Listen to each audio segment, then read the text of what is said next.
2016년에 치러진 세기의 대결 기억하십니까? 이세돌 구단과 인공지능 알파고의 바둑 대결.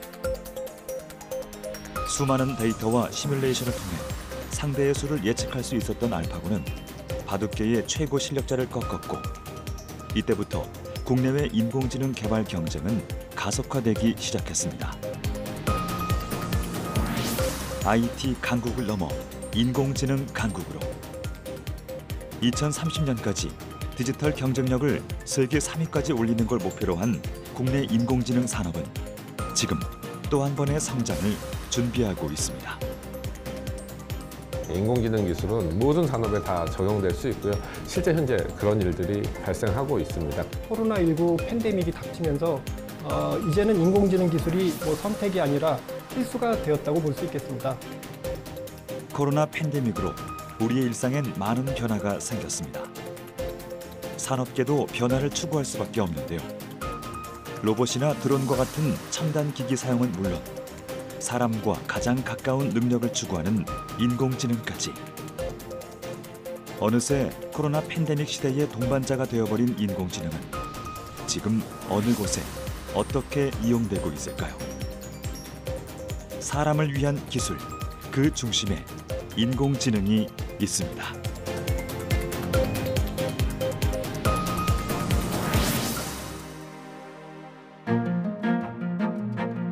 맥킨토시 개발에 참여한 컴퓨터 공학자 레리 테슬러는 인공지능은 아직 실현되지 않은 무언가라고 정의했습니다.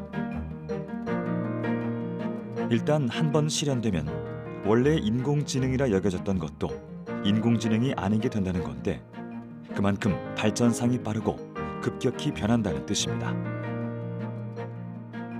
더구나 코로나 팬데믹으로 비대면과 구인난, 인건비 상승과 같이 우리 생활과 사회 시스템에 많은 변화가 생기면서 인공지능의 발전과 확산은 더욱더 가속화됐는데요. 어느새 사람을 위해 쓰이는 기계적 기술을 넘어 사람을 대체하는 수준까지 성장하고 있습니다. 산업계에서 인공지능은 데이터를 수집한 빅데이터와 그것을 가공학습한 머신러닝, 그리고 인공신경망 기술인 딥러닝을 모두 더한 기술의 총합으로 활용되는데요. 이것으로 기업은 생산부터 품질, 관리까지 인공지능이 예측한 시스템으로 보다 정확하고 빠르게 업무 수행을 할 수 있게 됐습니다. 산업 분야에서는 일단 효율성이라든가 생산성을 높이기 위한 여러 가지 시도들을 하고 있는데요. 인공지능이라는 도구가 기존의 어떠한 도구에 비해서 훨씬 더 주어진 어떤 문제에 대해서 생산성을 높일 수 있는 그런 기술이기 때문에 필연적으로 사용할 수밖에 없고요. 이거를 사용하지 않았을 때 사용하는 경우랑 비교해서 그 혜택이나 차이가 너무나 크기 때문에 아마도 산업계에서는 따로 이렇게 문제가 있다고 막더라도 인공지능을 도입하거나 개발하려는 시도를 계속하리라고 예상합니다. 산업계에서 인공지능은 거의 전 분야에서 쓰이고 있는데요. 물류업계에선 인공지능 기반 스마트 공장 설치를, 제조와 중소기업에선 업종별 데이터 플랫폼을 구축하는 데 인공지능을 활용합니다.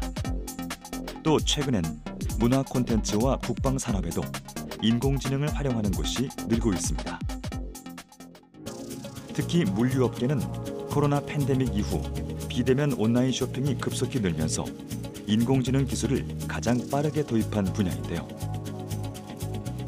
2021년 2분기에만 온라인 쇼핑 거래액이 전년 대비 25.1%나 늘어 2001년 통계 집계 이래 가장 높은 증가율을 보였습니다.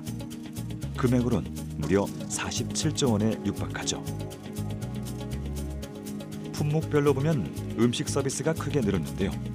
외출을 자제하다 보니 배달 음식이나 집에서 요리할 식자재를 온라인으로 구매하는 경우가 늘었기 때문입니다.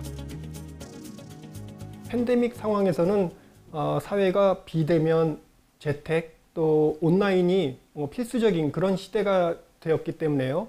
인간 사이에서의 직접적인 접촉을 줄이기 위한 그런 노력이 필연적으로 동반될 수밖에 없고요. 그래서 제조라든가 유통 이런 분야에서 인간이 접촉하지 않고 자동화를 통해서 해결하려고 하는 그런 분야에서 널리 사용되고 있고요. 또 온라인상에서 수집되는 그런 방대한 개인의 행동에 대한 데이터, 이걸 잘 분석하고 활용하면 개인의 맞춤형 서비스를 제공하는 분야라든가 이런 쪽에서 널리 도입되고 있습니다.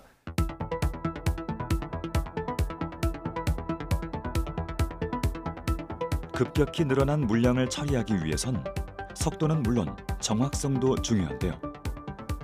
이것은 창업 초기부터 스마트 풀필먼트를 구축해 물류 전 과정을 인공지능 기술로 시스템화해 팬데믹을 대비했습니다. 풀필먼트는 입고, 보관, 재고 관리, 포장, 검수, 배송까지 물류 전 과정을 한꺼번에 처리하는 서비스를 말하는데 인공지능과 빅데이터와 같은 첨단 정보통신 기술을 활용해 처리하고 있습니다. 저희는 각종 물류 데이터, 그다음에 소비자들의 패턴 분석 같은 그런 데이터를 기반으로 소비자한테 합리적인 물류 서비스를 제공하기 위한 그런 서비스를 제공하고 있는데요. 이게 이제 내부적으로 봤을 때는 저희 입고돼서부터 출고하는 과정에 있는 모든 작업자들의 효율을 최적화해가지고 가장 작업자들이 편안하게 일할 수 있게 만들어주고, 그다음에 고객이 주문 받은 거를 가급적 빠른 시간 안에 대응해가지고 출고할 수 있도록 그렇게 지금 서비스를 기획하고 제공하고 있습니다.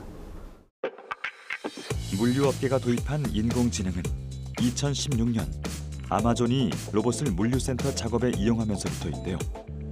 이후 물류업계는 일제히 인공지능과 로봇을 활용한 자동화 설비를 갖추기 시작했습니다. 국내는 특히 하루 배송, 새벽 배송 같이 배송 시간 경쟁이 과열되면서 물류센터의 작업 속도에도 과열 현상이 발생했는데요. 이로써 야기되는 문제들을 인공지능을 통해 해결하고 있습니다. 수많은 칸으로 나뉘어진 공간 위를 분주히 움직이는 상자들은 인공지능 기술로 만들어진 로봇입니다. 이곳은 20대의 로봇과 컴퓨터 장비들을 연결하는 4대의 포트, 분리된 박스형 공간인 13,000개의 빈이 설치된 오토 스토어입니다. 작업자가 상품 출고 지시를 내리면 오토 스토어의 물류 로봇이 상품의 위치를 인식해 해당 상품이 담겨있는 빈을 작업자에게 가져다 주는데요. 그럼 작업자는 필요한 상품을 필요한 수량만큼 픽업할 수 있기 때문에 오출고를 최소화할 수 있습니다. 오토 스토어는 큐브형 자동 창고 시스템으로 상품이 담긴 빈을 세로로 적재할 수 있어 동일 면적 대비 최대 4배까지 보관할 수 있는데요. 이때 출고되는 패턴을 분석해서 자주 출고되는 고빈도 상품일수록 상단으로 올려 작업자에게 신속히 전달하기 때문에 좀 더 빠르게 물건을 옮길 수 있습니다. 이 설비는 대량으로 주문된 소형 상품들을 고속으로 분류하고 합포장하는 최첨단 분류기 슈어소트입니다. 수많은 고객이 주문한 물건을 한꺼번에 집어와 이 기기에 넣으면 자동으로 고객별로 분류해 주는데요. 시간당 2,400개의 상품을 처리할 수 있는 데다 작업자가 일일이 주문서를 보면서 상품을 찾고 분류할 필요가 없기 때문에 작업 시간 단축은 물론 정확성도 크게 높일 수 있습니다. 분류된 제품을 포장하는 과정 역시 인공지능 데이터에 따라 물건 크기에 맞는 상자를 제공해 불필요한 시간과 자원 낭비를 막는데요. 이 모든 설비가 가동되는 스마트 물류센터는 기존 설비에 비해 고용과 생산, 품질은 높이고 원가와 산업재해는 낮추는 효과를 가져와 물류업계에 혁신을 가져왔습니다.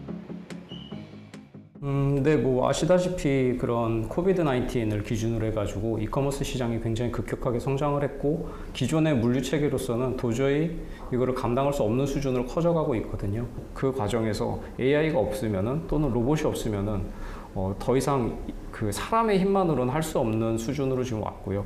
그게 코로나 이전으로 회귀하지 않을 거라는 게 대부분의 예측입니다. 그렇기 때문에 저희 같은 기업은 끊임없이 이제 AI나 로봇 기술을 도입해가지고 기술 혁신을 이루어갈 수밖에 없는 상황입니다. 스마트 시스템은 사후 관리까지도 연결되는데요.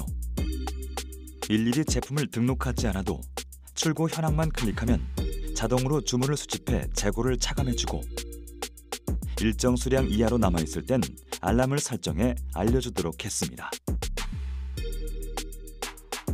주문부터 배송, 재고 관리까지 모든 공정을 자동화로 구축할 수 있었던 건 수많은 고객들의 주문을 통해 선호하는 제품과 주문 주기 등 개개인의 성향을 파악한 인공지능 데이터가 있었기 때문입니다. 한 시장 조사 업체의 조사를 보면 전 세계 물류센터 자동화 시장 규모는 2027년 410억 달러 규모로 성장할 것으로 전망했습니다. 때문에 인공지능 기술 개발 역시 더욱더 늘어날 것으로 예상하고 있습니다.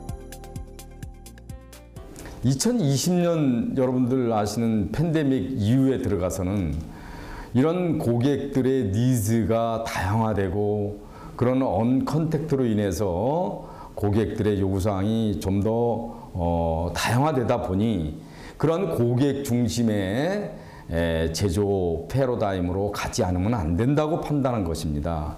따라서 품질 관리에 대한 신뢰도와 정확도를 더 높여주고 내부적으로는 공정 관리라든가 설비에 대한 유지 보수 관리에 좀 더 안정적인 신뢰도를 높이는 데 노력을 많이 기울이고 있습니다. 인공지능의 가장 큰 장점은 복잡한 문제를 빠르고 정확하게 해결한다는 겁니다.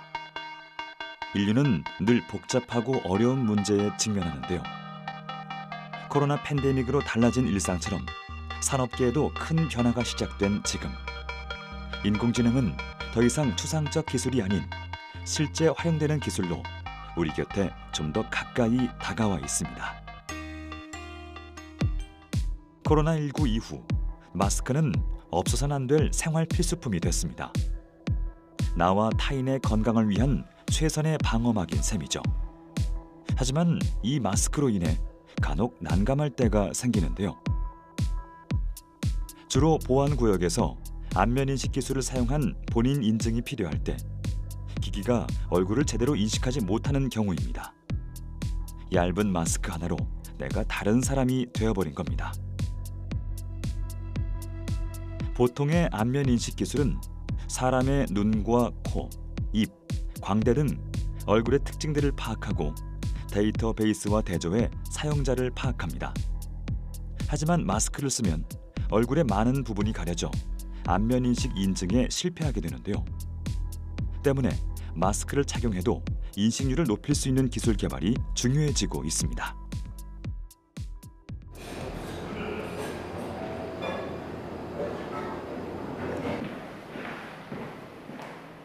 오가는 직원들로 늘 분주한 출입구. 그런데 체온 측정이라도 하는지 직원들은 단말기 앞에 잠시 섰다 들어가는데요. 자세히 보니 화면에 얼굴이 인식되고 있습니다. 인공지능 기반 IT 플랫폼 기업인 이곳은 최근 인공지능을 활용한 안면 인식 기술을 개발했는데요. 글로벌 AI 얼굴 인식 기술 대회에서 세계 선두인 미국과 중국을 제치고 연속 1위를 차지하며 주목을 받고 있습니다. 사실 얼굴 인식에서 가장 중요한 것은 데이터의 양인데요. 그런 면에서는 중국을 이기기는 쉽지 않아요. 그래서 저희 입장에서는 제한된 데이터를 가지고 어떻게 최대한의 성능을 뽑을 것인가를 고민을 하게 되었습니다. 그 중에 하나가 지식 중유라는 방법인데요. 이거는 약간 선생님이라고 보시면 되는데, 선생님은 많은 지식을 가지고 있고 학생은 좀 어리지만 이제 지식을 습득할 수 있는 조그만 모델이라고 보시면 됩니다. 그 모델을 학습할 때 선생님이 자기의 지식을 학생한테 가르쳐 주는 거죠. 그러면 그 학생이 무럭무럭 자라서 선생님만큼의 지식 수준을 가질 수 있게 됩니다. 그래서 제한된 데이터셋에서 가장 최선의 성능을 뽑을 수 있는 지식 중유 방법을 사용해서 저희가 모델을 학습하게 되었습니다.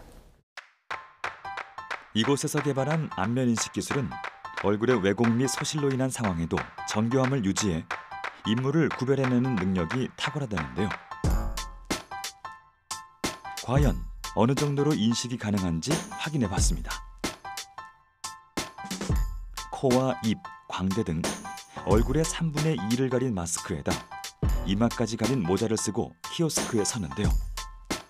결과는 정확히 인식됩니다. 인식 결과를 알려주는 시간도 기존과 차이가 없습니다. 사람과 사람을 구분하는 데 있어서 가장 중요한 요소 중에 하나가 눈의 모양하고 눈썹의 모양이거든요.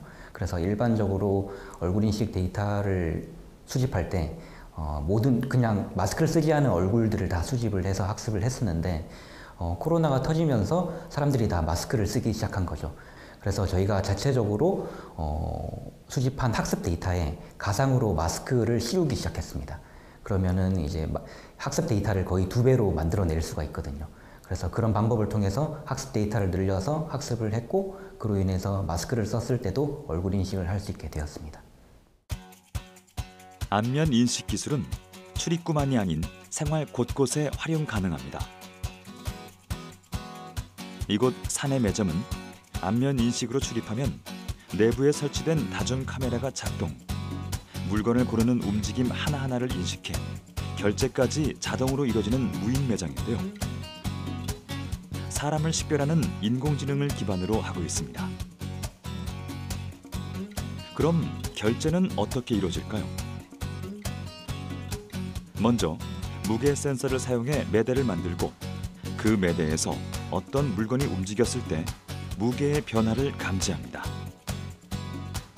카메라를 통해 물건을 집은 사람을 인식하고 금액과 구입한 사람을 매칭해 결제하는 방식인데요. 이용자는 그냥 들어가서 물건을 고르고 나오기만 하면 되는 겁니다. 이렇듯 인공지능의 활용은 이용자 관점에서도 편리함을 높여주고 있습니다.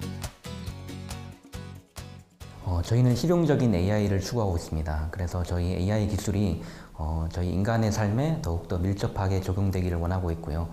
제 개인적으로는 얼굴 인식을 통해서 실종 아동 찾기나 혹은 이제 그 치매 노인을 가끔 이제 실종되거나 하잖아요. 그런데 적용되어서 사회에 도움이 될 수 있었으면 좋겠다는 생각을 하고 있어요. 그래서 AI 기술을 더욱더 고도화해 AI CCTV, 스마트 관제 시스템 같은 곳에 적용하고자 합니다. 최근 중국과 미국 등 주요 10개국의 발명 건수가 약 13.6만 건으로 인공지능 기술의 산업적 파급력을 인식하면서 기술 개발이 빠른 성장세를 보이고 있습니다. 한 IT 시장 분석 기관에 따르면 국내 인공지능 시장은 연평균 15.1%의 성장률을 기록해 2025년엔 1조 9,074억 원 규모에 이를 전망인데요. 많은 기업들이 비교적 낮은 가격으로 높은 효율을 보장하는 인공지능 기술을 다양한 분야에서 활용하고 있기 때문입니다. 사람이 가진 가장 근원적인 감각 기능은 시각, 청각, 미각, 후각, 촉각의 오감입니다. 이를 이용해 생활을 하고 삶을 유지하죠. 그럼 단순한 기계적 기술이 아닌 사람이 가진 기능을 대신하는 인공지능은 얼마나 진화했을까요?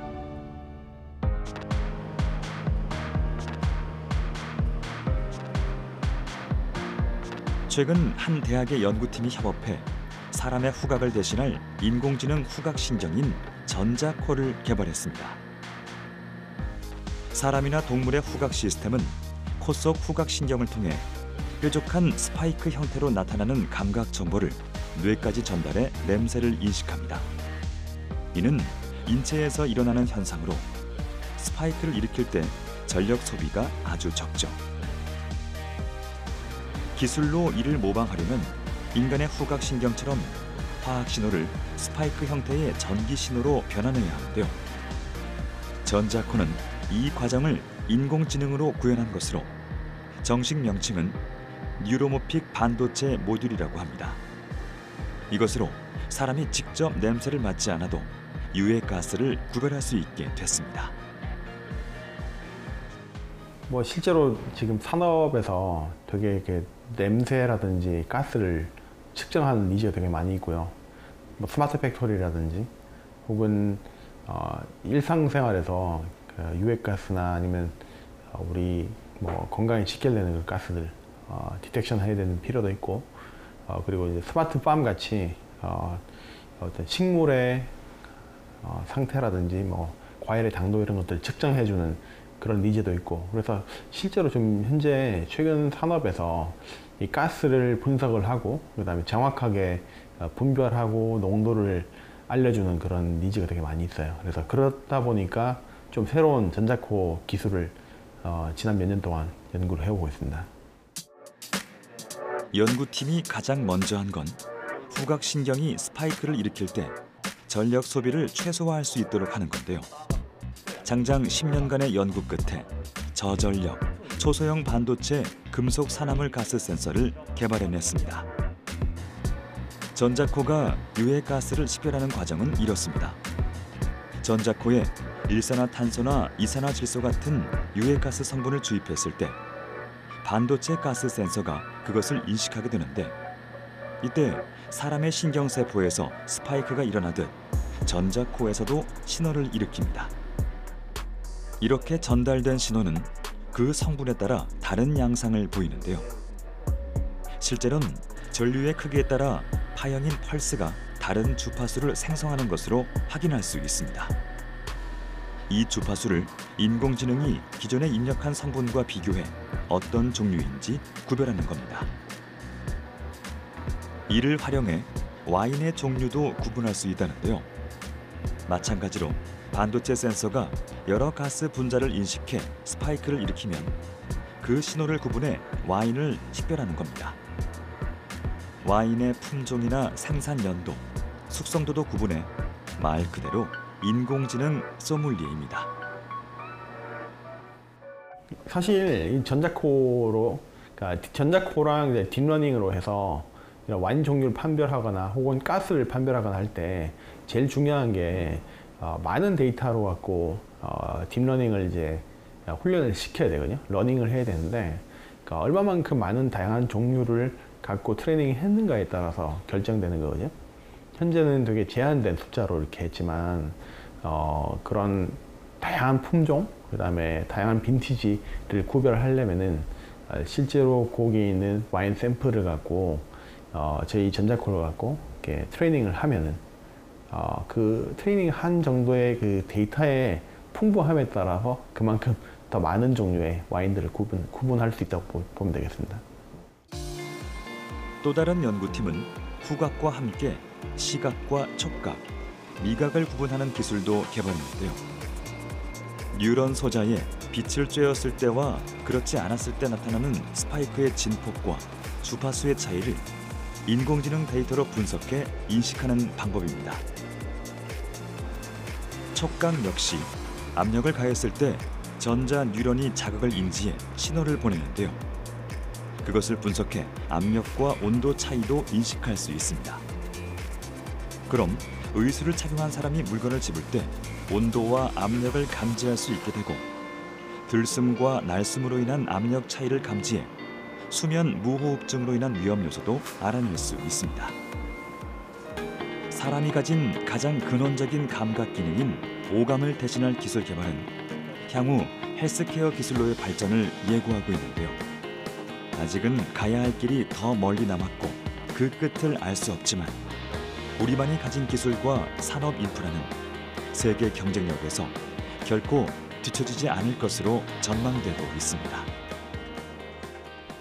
예, 연구자들이 감각기관을 모방하고자 하는 것은 궁극적으로 시각으로는 보지 못한 것을 보고 청각으로는 듣지 못한 것을 듣고, 그다음에 후각 및 미각으로는 위험해서 인간이 하기 곤란한 것들을 대신해 주는 이런 기능들을 대체하거나 보완하거나 보조하는 역할 정도를 예상을 하고 거기에 맞춰서 연구 개발을 하고 있습니다.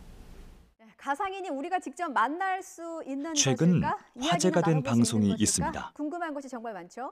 뉴스라이더는 안녕하세요. 반갑습니다. 이터니티의 제인입니다. 와. 생방송 뉴스에 한 걸그룹의 멤버가 출연했는데요. 진행자의 물음에 또박또박 답하고 주먹 인사는 물론 춤도 가르쳐줍니다. 흔히 볼 수 있는 너무도 자연스러운 모습인데 화제가 된 이유는 뭘까요? 너무나 자연스러워. 그녀는 진짜 사람이 아닌 버추얼 휴먼, 가상 인간이기 때문입니다. 인공지능의 발전과 더불어 진짜보다 더 진짜 같은 가상 인간이 주목받고 있습니다. 화려한 동작과 함께 대중의 관심을 끄는 외모로 신인 가수나 모델로 오해받기도 했지만 이들은 모두 진짜 사람이 아닌 가상 인간, 즉 컴퓨터 그래픽으로 만들어진 인물입니다. 20여 년 전 우리는 이미 사이버 가수 아담을 통해 가상 인간을 만난 적이 있습니다. 하지만 아담은 기술력의 한계로 1집 발표 후 슬그머니 자취를 감췄죠. 20년 뒤인 지금의 가상인간은 광고 모델을 비롯해 가수, 배우 등 사람과 거의 흡사한 모습으로 산업계 전반에서 활동하고 있는데요. 특히 MZ세대들 사이에선 두터운 팬층까지 확보하고 있습니다. 뉴스에 출연했던 가상인간 제인을 제작한 곳을 찾았습니다. 인공지능 그래픽 전문 기업인 이곳은 제인을 비롯한 11명의 소녀들로 구성된 버추얼 걸그룹부터 인공지능과 예술을 결합한 AI 아트 갤러리 등 인공지능 기술을 우리 삶에 상용할 수 있도록 연구, 개발하고 있습니다. 사람의 기능을 대신하는 기술이 아닌 아예 사람을 대신하는 가상인간. 인공지능 기술이 발전할수록 가상인간의 제작 방식 또한 진화하고 있었습니다. 저희 회사에서는 그래픽 기반 딥러닝 연구를 오랫동안 해왔었는데요. 그중에서 사람의 얼굴을 정말 옆에 있는 사람처럼 리얼하게 만들어내는 그 기술을 획득하게 됐습니다. 그 기술을 가지고 한국인 그리고 K-팝에 특화된 아름다운 그 외모의 이제 미소년, 미소녀들을 만들 수 있게 되었는데요. 기존의 3D 기반 가상인물은 비용도 굉장히 높고 시간도 오래 걸리는 그런 일종의 좀 공예품 같은 작업이었었는데요. 이 부분을 그 딥러닝 기반으로 그리고 이제 가벼운 2D 픽셀 베이스의 기술로 전환하게 되면서 저희는 굉장히 이제 빨리 그리고 가볍게 컨텐츠를 많이 만들게 될 수 있었습니다. 이곳에서 제작한 가상인간의 얼굴은 실제 사람의 다양한 표정과 몸짓 등을 인식하고 구분하는 인공지능의 딥리얼, 딥러닝, 딥페이크 등의 각종 기술을 적용. 초당 30프레임으로 실제 사람 모델의 얼굴에 실시간 합성으로 만들어집니다. 때문에 보다 정교하게 다양한 감정 표현을 할 수 있는데요. 거기에 실제 사람인 대역 배우의 얼굴을 매칭하는 페이스 합 기술을 적용. 화면상으론 대역 배우가 아닌 가상인간의 얼굴이 보이도록 하는 건데요. 대역 배우의 얼굴이 실시간 가상인간의 얼굴로 바뀌기 때문에 생방송으로도 구현이 가능합니다. 무엇보다 큰 장점은 실제 구현할 때 변환 프로그램이 설치된 컴퓨터 외엔 별도의 장비가 필요 없다는 겁니다. 모델이 컴퓨터 앞에 앉아 모니터엔 가상인간의 모습으로 바뀌어 보이는데요. 2D와 인공지능을 통해 기존 딥페이크보다 좀 더 빠르게 전환되고 사실적으로 보입니다. 표정과 몸짓 같은 경우는 표정 같은 경우는 사실 저희가 이제 생성할 때 처음에는 정면 이미지 한 장만 딱 나오거든요. 이제 그거를 기반으로 이제 딥러닝으로 예측을 하는 거예요. 사실 얘가 이런 얼굴이 있는데 뭐 고개를 돌리면은 뭐 이런 얼굴이 될 것이다 라던가 웃으면은 이런 얼굴이 될 것이다 막 이거를 이제 딥러닝 예측을 해서 그거를 하나하나 다 그 조합을 만들고 그 조합된 이제 그 결과들을 바탕으로 그 베이스한 모델을 훈련을 시키는 방식이죠. 예를 들면 이제 다양한 그 각도와 다양한 뭐 표정 같은 거를 굉장히 자연스럽게 만들 수 있고요. 이제 경량화기술 통해 가지고 실시간으로 보여드릴 수 있다는 점, 이 두 가지가 대표적인 거 아닐까 싶습니다. 가상인간 제작 초기인 2020년 업체는 AI 심쿵 챌린지란 이름으로 가상얼굴 이상형 월드컵을 진행했는데요. 당시 상위 11위까지 인기를 얻은 친구들을 모아 버추얼 아이돌 그룹을 만들었습니다. 멤버들은 가수뿐만 아니라 패션 인플루언서로 최근엔 웹드라마의 배우로 출연하기도 했는데요. 덕분에 K-팝 팬들은 버추얼 아이돌이라고 하는 새로운 매체와 세계관에 흥미를 느끼게 됐고 기술에 대한 관심이나 수용도도 높아져 인공지능 가상인간은 MZ세대의 새로운 트렌드로 부상하고 있습니다. YTN 사이언스 시청자 여러분 안녕하세요. 세계 최초 버추얼 휴먼 K-팝 걸그룹 이터니티의 제인입니다. 반갑습니다. 저는 인공지능 기술로 만들어진 버추얼 휴먼 가상인간이고요. 아이돌 활동 외에도 MC와 연기 등 여러 모습으로 인사를 드리고 있습니다. 제가 활동하고 있는 걸그룹 이터니티는 모두 11명의 멤버로 지난해 3월 아임미얼로 데뷔해 노필터, 파라다이스까지 음원 발표를 해서 활발히 활동하고 있고요.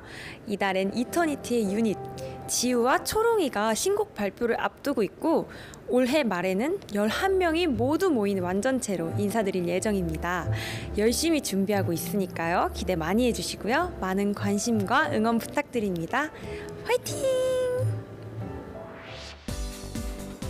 이처럼 인공지능 기술의 발전은 가상의 인물뿐 아니라 실제 인물의 모습에 원하는 말과 행동을 구현할 수도 있게 했습니다. 지금 보시는 것처럼 남자 직원의 모습이 우리가 잘 아는 헐리우드 배우 톰 크루즈의 모습으로 보일 수 있는 것처럼 말이죠. 인공지능을 활용한 가상인간은 계속해서 진화해 실제 사람과 경쟁하는 시대가 예고되고 있습니다. 실제 인물의 얼굴에 다른 몸과 조합해 문제를 일으킨 딥페이크처럼 화면 속 보여지는 가상의 인물로 인한 범죄에 대한 우려는 해결해야 할 과제. 하지만 기술이 실패와 보완을 거듭하며 발전하듯 인공지능 기술도 무한한 발전 가능성을 갖고 있기에 가상인간 기술의 진화는 계속될 것으로 전망됩니다. 버추얼 휴먼은 지금까지는 대부분 이제 CGI 캐릭터 어떻게 보면 이제 컴퓨터 그래픽 기술에 좀 국한이 되어 있었습니다.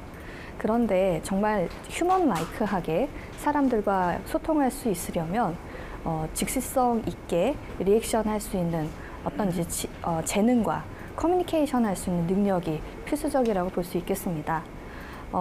이제 급속하게 발전하는 기술의 이런 이제 발달로 저희도 저희의 버추얼 휴먼을 이렇게 하나의 인격체로 소통하고 또 이제 새로운 그런 스토리를 만들어갈 수 있도록 버추얼 휴먼의 또 다른 그런 이제 기능을 좀 추가할 예정입니다. 한 조사에 의하면 가상 인플루언서 시장 규모는 14조 원에 이를 것으로 예상되고 있습니다. 그럼 우리의 인공지능 경쟁력은 어느 정도 수준일까요?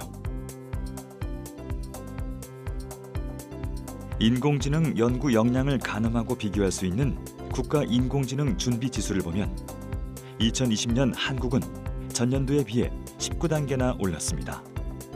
이 정도면 세계 시장에 충분히 승부를 걸어볼 만하다는 게 전문가들의 의견인데요. 정부도 발맞춰 인재 육성 등 연구 지원을 시작으로 공공 분야의 인공지능 프로젝트를 추진해 기술력을 확보하고 인공지능 산업 인프라를 구축하고 있습니다. 공사가 한창인 이곳.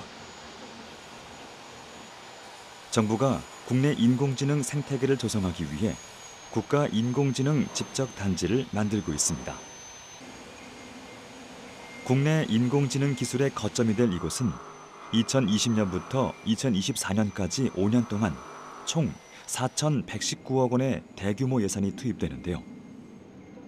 광주의 주력 산업과 함께 인공지능 데이터 센터 등의 각종 인프라와 기업, 인재, 기술이 한 곳에서 연계될 수 있는 인공지능 융합 생태계가 조성되는 곳입니다. 가장 중요하게는 이제 인공지능 기업들이 가장 필요로 한 게 막대한 컴퓨팅 파워가 필요로 하거든요. 그래서 국가인공지능 데이터 센터 또 기업들이 이제 새로운 비즈니스, 우리 이머징 마켓이라고 하죠. 그러니까 새로운 비즈니스에 이제 들어가기 위해서는 많은 이제 레퍼런스라고 하는데요. 그런 이제 실증 모델들을 요구를 하기 때문에 이제 실증을 도와주는 시설들과 그런 프로그램들을 운영을 하고 있고요. 그 외에 이제 기업들을 직간접적으로 지원하는 이제 기업 지원 프로그램, 그리고 가장 중요한 게 이제 이런 새로운 산업융합 시장에서는 새로운 인력에 대한 요청들이 굉장히 많아요. 그래서 이제 인력 양성 사업 이렇게 이제 구성이 돼서 진행을 하고 있는 그 사업 전체를 통틀어서 국가인공지능 집접단지 사업이라고 합니다. 국가인공지능 집적단지의 중심엔 인공지능 데이터 센터가 있습니다. 2024년까지 총 사업비 900억 원을 들여 국내 최대이자 세계 10위권 이내에 슈퍼컴퓨터가 설치되는데 2024년 가동을 시작하면 전국 100여 개의 기업을 동시에 지원할 수 있어 누구나 이용할 수 있도록 개방할 예정입니다. 데이터는 인공지능 개발에 있어 가장 중요한 요소인데요. 제작 후 테스트를 거쳐 보완하는 소프트웨어 개발 기업과 다르게 인공지능 기업은 초기에 문제를 정의하고 모델을 만듭니다. 이 모델을 학습시키기 위해 데이터를 수집하고 가공하는데 아주 많은 컴퓨팅 파워와 노력이 필요한데요. 이때 기업에서 감당해야 할 경제적인 리스크를 국가에서 지원하기 위해 대규모 데이터 센터를 조성하는 겁니다. 데이터 센터를 비롯해 인공지능 개발 기업을 지원하기 위한 시설이 바로 국가인공지능 집적단지인데요. 스타트업이나 중소기업이 비용 등의 문제로 진행하지 못했던 연구들을 성공할 때까지 마음껏 시도할 수 있게 해주고 매출까지 낼 수 있도록 지원해줍니다.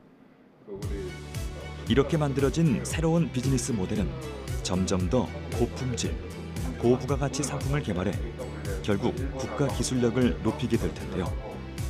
그것이 바로 국가인공지능 집적단지가 조성되는 이유이자 목표입니다.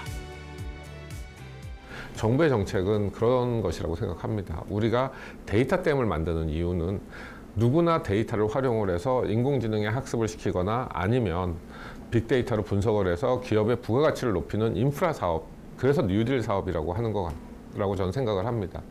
그런 기본을 만들어주는 것들을 한 곳에 집접을 시켜서 이것들을 누구나 활용할 수 있도록 체계를 잘 갖춘 다음에 누구나 활용할 수 있도록 이 단계까지 가도록 정부가 꾸준한 정책적 지원과 그 다음에 이런 구축을 하는 데에서의 그 위험 요소, 리스크를 정부가 좀 지고 가는 그런 일관된 정책이 필요하다고 생각합니다.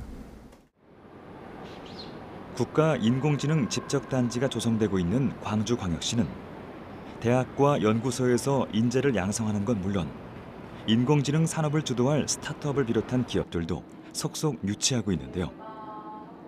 그 새싹들이 자라나고 있는 곳이 있어 찾아가 봤습니다. 이곳은 인공지능 기술을 활용한 스타트업을 중심으로 30-40개의 기업들이 입주한 창업 캠프입니다. 그중 한 곳을 찾았는데요. 인공지능을 기반으로 기업이나 개인 사업자의 로고 디자인을 제작하는 기술을 개발 중인 업체입니다. 창업 7년, 스타트업으로 시작해 10명의 가족이 모이기까지 수많은 시행착오를 겪었지만 인공지능이 가진 가능성을 믿고 끝까지 포기하지 않았는데요. 그 결과 언어와 감성을 연결해 고객이 원하는 디자인을 구현해내는 데 성공했습니다. 저희 인공지능 분석 모델은 총 2가지가 지금 들어가고 있습니다. 하나는 텍스트 분석 모델로서 인간의 가장 감성적인 언어인 형용사를 가지고 그거에 대한 형용사와 그 다음에 디자인을 매칭시켜주는 그런 텍스트 분석 모델과 또 하나의 그 이미지를 다시 한번 분석하는 이미지 분석 모델이 있습니다. 그걸 통해서 사용자는 좀 더 빠르고 정확하게 단어만 입력한다면 그거에 대해서 디자인을 생성하고 추천받을 수 있는 서비스입니다. 실제 어떻게 구현되는지 본사의 로고를 의뢰해봤습니다. 회사의 이름과 업종, 타겟층을 입력한 뒤 관련 카테고리를 선택합니다. 익숙한 객관식의 형태라 그리 어렵진 않은데요. 본사의 지향점을 잘 설명할 수 있는 형용사까지 선택을 하면 입력은 완료. 그럼 인공지능이 모든 정보를 분석해 심볼과 폰트, 색상 등을 추천해줍니다. 놀라운 건 이 모든 작업이 1분도 채 안 돼 끝난다는 겁니다. 이 기술은 과거 본인들의 경험처럼 고액을 지불하고 로고 디자인을 하기 어려운 소상공인과 스타트업, 프리랜서를 대상으로 제공할 계획이랍니다.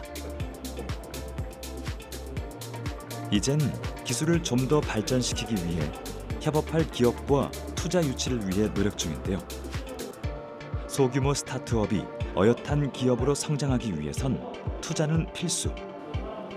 국가 인공지능 산업 융합사업단이 이들과 투자처를 연결해주는 역할을 해 청년들이 더 큰 목표를 향해 나아갈 수 있도록, 그것으로 인공지능 산업이 더 크게 발전할 수 있도록 돕고 있습니다. 시제품 개발을 위한 자금 확보에도 많은 도움이 되었고요. 그 외에도 계속해서 저희가 이제 기술 개발을 위해서 투자를 받아야 되는데 투자 유치를 위한 사람들을 네트워킹 할 수 있고, 그 다음에 기술 협업을 할 수 있는 그런 사람들과의 만남, 이런 부분들이 가장 큰 도움이 되지 않을까라는 생각이 듭니다. 인공지능은 미래 산업의 핵심이자 산업 경쟁력에서 우위를 점하기 위한 필수 기술이 됐습니다. 팬데믹 시대에 돌입하면서 대면 접촉이 줄고 온라인 주문이 늘면서 산업계는 단순 자동화를 넘어 인공지능까지 활용해 효율적으로 변해왔습니다.